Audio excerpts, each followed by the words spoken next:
ಮೈಸೂರು ಗಲಭೆ ಪ್ರಕರಣಕ್ಕೆ ಅನಗತ್ಯವಾಗಿ ದೊಡ್ಡ ಮಟ್ಟದಲ್ಲಿ ಪ್ರಚಾರ ಕೊಡುವುದು ಬೇಡ ಎಂದು ಕೇಂದ್ರ ಸಚಿವ ಎಚ್.ಡಿ. ಕುಮಾರಸ್ವಾಮಿ ಹೇಳಿದ್ದಾರೆ.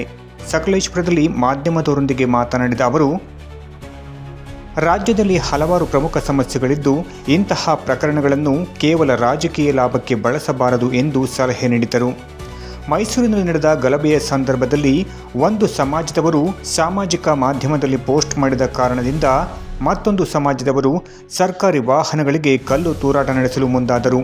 ಈ ಘಟನೆ ರಾಜ್ಯದಲ್ಲಿ ಅಶಾಂತಿ ವಾತಾವರಣವನ್ನು ನಿರ್ಮಾಣ ಮಾಡಲು ಕಾರಣವಾಗಿದೆ ಎಂದು ಅಭಿಪ್ರಾಯಪಟ್ಟರು. ನನಗೆ ಮೈಸೂರು ಗಲಭೆ ಬಗ್ಗೆ ಹೆಚ್ಚಿನ ಒಂದು ದೊಡ್ಡ ಮಟ್ಟದಲ್ಲಿ ಪ್ರಚಾರ ಕೊಡೋದಕ್ಕಿಂತ ಹೆಚ್ಚಾಗಿದೆ. ಏಕೆಂದರೆ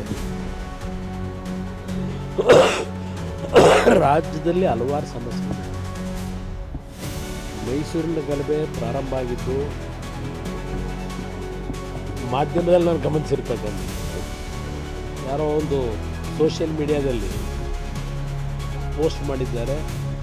ಕೆಲವ್ರಿಗೆ ಅವೇಳನಕಾರಿಯಾದಂಥ ಪೋಸ್ಟ್ ಅದು ಅಂತಕ್ಕಂಥ ಹಿನ್ನೆಲೆಯಲ್ಲಿ ಮತ್ತೊಂದು ಸಮಾಜದವರು ಏನೋ ಒಂದು ದೊಡ್ಡ ಮಟ್ಟದ ಗುಂಪನ್ನು ಸೇರಿಸಿ ಕಲ್ಲು ತೂರಾಟಗಳು, ಸರ್ಕಾರದ ಅಧಿಕಾರಿಗಳ ವಾಹನಗಳ ಮೇಲೆ ಕಲ್ಲು ತೂರಾಟ, ಒಂದು ಅಶಾಂತಿಯ ವಾತಾವರಣ ಉಂಟು ಮಾಡಲಿಕ್ಕೆ ಹೊರಟಿದ್ರು.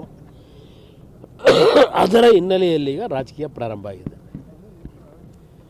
ನಾನು ಒಂದು ಹೇಳ್ತಕ್ಕಂಥದ್ದು ರಾಜಕಾರಣಿಗಳಿಗೆ, ಇವತ್ತು ರಾಜ್ಯ ಯಾವ ಪರಿಸ್ಥಿತಿಯಲ್ಲಿ ನಾವು ಹೋಗ್ತಾ ಇದ್ದೇವೆ ಅದನ್ನು ಸ್ವಲ್ಪ ಗಮನ ಕೂಡ ಸೂಕ್ತ ಅನ್ನೋದು ನನ್ನ ಅಭಿಪ್ರಾಯ. ಅದಕ್ಕೆ ಹೆಚ್ಚಿನ ಆದ್ಯತೆ ಕೊಡೋದು. ನಾನು ಗಮನಿಸಿದೆ, ಈ ವರ್ಷ ರಾಜ್ಯ ಸರ್ಕಾರದ ತೆರಿಗೆ ಸಂಗ್ರಹ